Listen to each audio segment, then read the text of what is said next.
Sometimes the hardest part of relationships isn't the arguments we have, it's the smiles that hide the truth. You can feel it when someone's energy shifts, when their words sound kind, but their tone carries something else.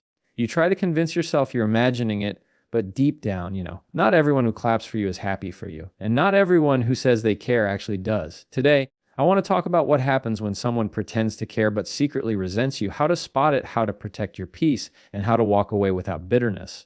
When someone pretends to care, their actions don't match their words. They'll ask how you're doing, but their eyes are watching for weakness. They'll compliment you, but their tone carries hesitation, like the words are being forced through a filter of envy. Genuine care is effortless. It's quiet, consistent, and doesn't need attention. Fake care, on the other hand, thrives on being seen. It needs an audience. It needs you to believe it's real, because the moment you stop believing, the illusion collapses. You start to notice little things. The delayed replies, the subtle digs wrapped in humor, the sudden change in attitude when something good happens to you. It's like they're measuring your happiness against their own. When you succeed, they shrink. When you struggle, they suddenly become interested. That's not care. That's curiosity mixed with control. People who secretly resent you will study you. They want to understand how you move, what motivates you, where your confidence comes from, not to learn from you, but to find a way to dull your shine. They'll tell you they're proud of you, but deep down, they're keeping score. And that scoreboard isn't about your growth, it's about their insecurity. The more you win, the more they lose in their own mind. But real friends don't think like that. Real care has no scoreboard. It celebrates without comparison, listens without judgment, and supports without expectation. Sometimes fake care shows up as over-concern, the kind where someone constantly checks in on you, but every question feels loaded. They'll ask, "Are you sure you're okay?" when you are okay. They'll say, "I'm just worried about you," right after undermining your confidence. They disguise criticism as care because it allows them to feel superior while pretending to be helpful. You walk away feeling drained, doubting yourself, wondering if maybe they're right. That's how resentment operates. It hides behind help. It convinces you that you need their guidance when in reality, they need your mistakes to validate their bitterness. The difference between fake concern and genuine care lies in intention. Genuine care wants to lift you. Fake care wants to level you. One grows with you, the other grows off you. A genuinely caring person gives advice when you ask for it, respects your decisions even when they disagree, and celebrates your wins without turning the conversation back to themselves. The pretender does the opposite. They'll find subtle ways to minimize your success, to remind you of where you still fall short, to make sure you never feel completely comfortable being proud of yourself. They do it because your light exposes their shadows. Your peace reminds them of their chaos. It's painful to realize someone close to you doesn't truly care. It's not just betrayal, it's confusion. You replay moments looking for signs you missed. But here's the truth. You probably didn't miss them. You just gave them grace. You believed that kindness could fix coldness. You thought consistency could cure resentment.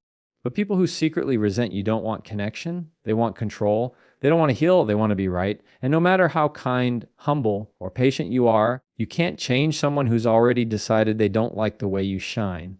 You'll know it's fake care when your peace makes them uncomfortable. When your silence bothers them more than your struggle. When they show up only when you're low, not when you're leveling up. Real care doesn't flinch at your confidence. Real care doesn't disappear when you grow. It adjusts, adapts, and evolves with you. Fake care crumbles because it was never meant to last, it was meant to manipulate, and once you stop giving them emotional access, the mask slips. Suddenly, the concern fades, the kindness turns cold, and the truth becomes visible. The best thing you can do is stop explaining yourself to people who've already decided who you are.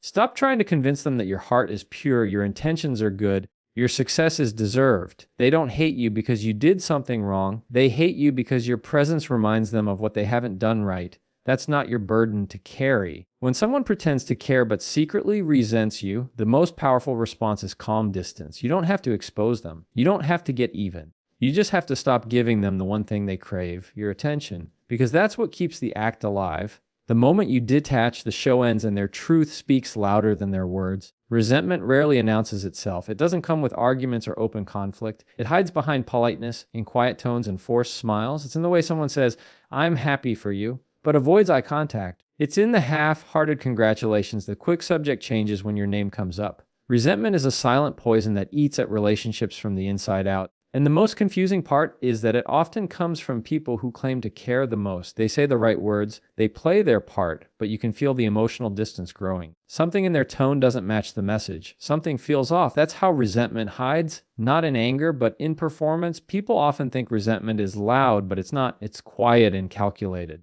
It disguises itself as maturity, as indifference, as someone just being honest. You'll hear it in the compliments that sound more like comparisons. You're doing great. I wish I had your luck. You'll hear it in the way they emphasize your flaws while pretending it's constructive feedback. You're good, but you still have a lot to learn. These statements sound harmless, but they carry a heavy undertone. It's not advice. It's a way to balance the emotional scale to make sure you don't feel too confident, too at peace, too far ahead, because resentment doesn't want equality. It wants control. Behind every polite smile of resentment lies a story of insecurity. When someone secretly resents you, it's rarely about you. It's about what your life reflects back to them. Your progress reminds them of their procrastination. Your peace reminds them of their chaos. Your growth reminds them that they've been stuck. And instead of facing their own stagnation, it's easier for them to project discomfort onto you. So they wrap their envy in polite behavior and call it care. They'll offer help you didn't ask for, advice you didn't need, and concern you didn't invite. But if you look closely, their energy doesn't say, I want you to win. It says, I need you not to win too much. You can spot resentment in the small pauses, the ones that happen right after you share good news. Watch their reaction. A truly supportive person lights up instantly. Their happiness is automatic, not rehearsed. But someone who secretly resents you has to think about it. They need a second to put the mask back on. You'll see their eyes shift, their body language close up, their tone flatten. Then they'll force a smile, give you a congratulatory line, and quickly change the subject. That's resentment hiding behind politeness. It's not about what they say, it's about what they can't say naturally. Resentment also hides in fake humility. Sometimes people will downplay their own achievements just to make you feel guilty about yours. They'll say things like, I'm not as talented as you, or you're the lucky one. It sounds like praise, but it's not. It's a way of turning your success into a discomforting moment where you feel the need to shrink or apologize for doing well. Real humility celebrates others without making it about comparison. Fake humility turns your light into their shadow, and then they act like they're being supportive. Another place resentment hides is in silence. The kind where someone stops acknowledging your efforts altogether. They used to comment, support, engage. Now they say nothing, not because they don't see it, but because they can't stand to see it. Their silence becomes a form of protest. They convince themselves they're protecting their peace, but what they're really doing is feeding their bitterness. You'll feel the shift. The absence of their words will say more than any insult could. That's the quiet power of resentment. It doesn't need confrontation to hurt you. It hurts through withdrawal, through energy that used to be warm but now feels cold. Resentment hides behind advice too. Some people mask their jealousy as guidance. They'll tell you, don't get too excited, or be careful, it might not last. It sounds like they're looking out for you, but really, they're anchoring you down to their level of limitation. They're uncomfortable with your optimism, so they disguise their fear as wisdom. And because you respect them, you listen. You start doubting your momentum, questioning your choices, shrinking your dreams to make them more comfortable. That's how resentment wins, not by attacking you directly, but by planting seeds of hesitation in your mind. It's important to understand that resentment often grows in people who never felt seen. They compare your peace to their pain and think life's been unfair. They mistake your confidence for arrogance because it reminds them of their own lack of self-assurance. So instead of healing, they hide behind kindness. They'll say, I'm happy for you, while silently hoping you trip just once. That way they can finally feel even. It's not because they're evil, it's because they're empty. Resentment is what happens when someone's self-worth is tied to being better than you instead of being better than who they were yesterday. You can't always confront resentment. If you do, it usually denies itself. I'm not mad. You're overthinking. You're too sensitive. It twists your reality until you start doubting your intuition. But you're not wrong for feeling the shift. You're not wrong for sensing the coldness in someone's warmth. Your intuition picks up what your logic tries to ignore.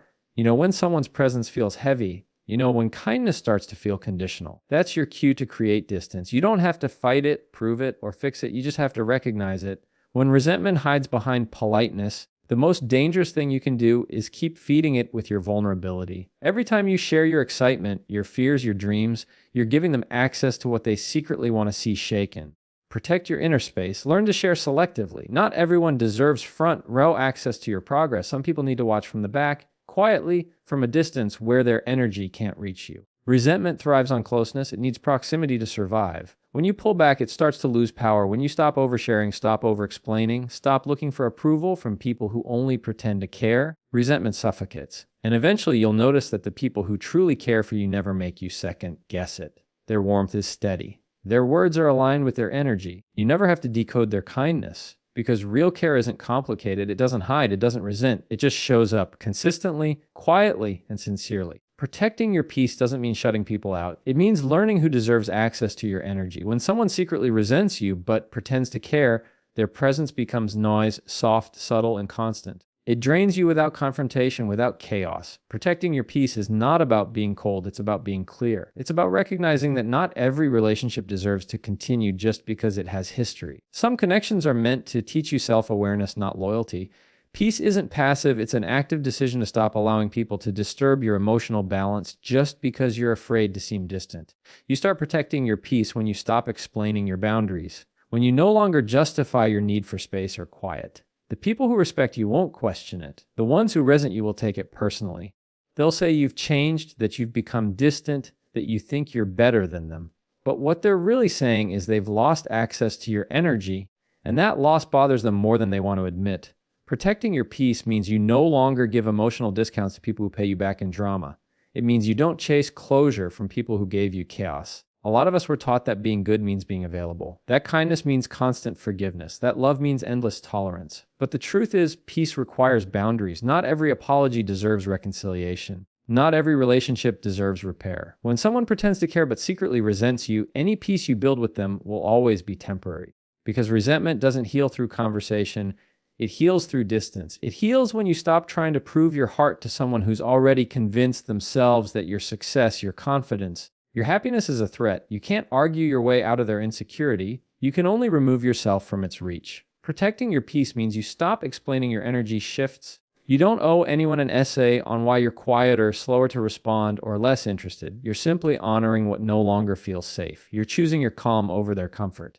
You're realizing that your silence isn't coldness, it's self-respect. You don't hate them, you just don't feed what drains you anymore. The most peaceful decision you'll ever make is understanding that not everyone deserves access to you just because they want it.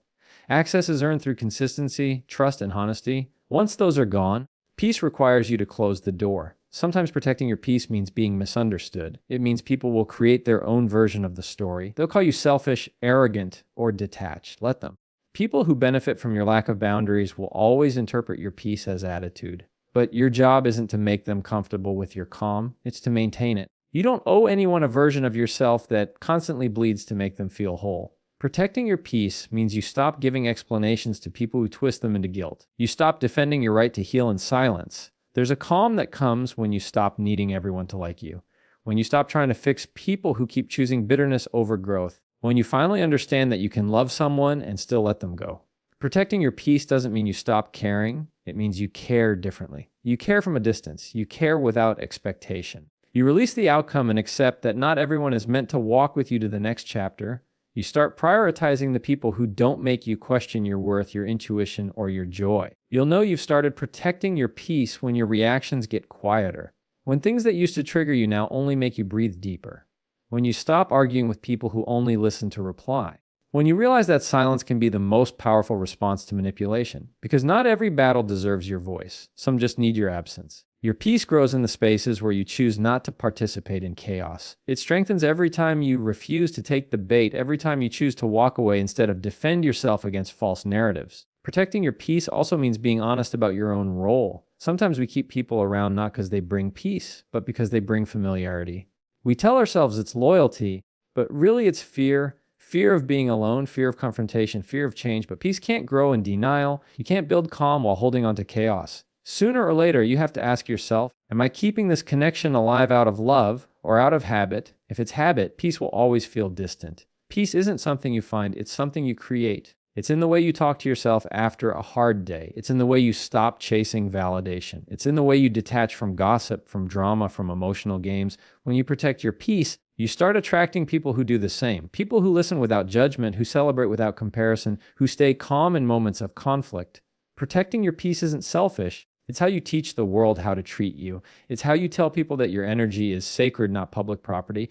And yes, it will be lonely at first. The silence after you remove fake connections can feel heavy. You'll question if you did the right thing. But that silence isn't emptiness, it's clarity. It's the sound of your spirit finally exhaling. It's the beginning of a new emotional rhythm where peace isn't temporary anymore. It stays because you finally made room for it. And the people who truly care for you will meet you there. They'll feel the calm in your presence, not resentment. They'll bring peace, not pretense. Because once you learn to protect your peace, you stop mistaking noise for love and attention for care. You start living lighter, freer, and completely unbothered by the ones who secretly wished you wouldn't.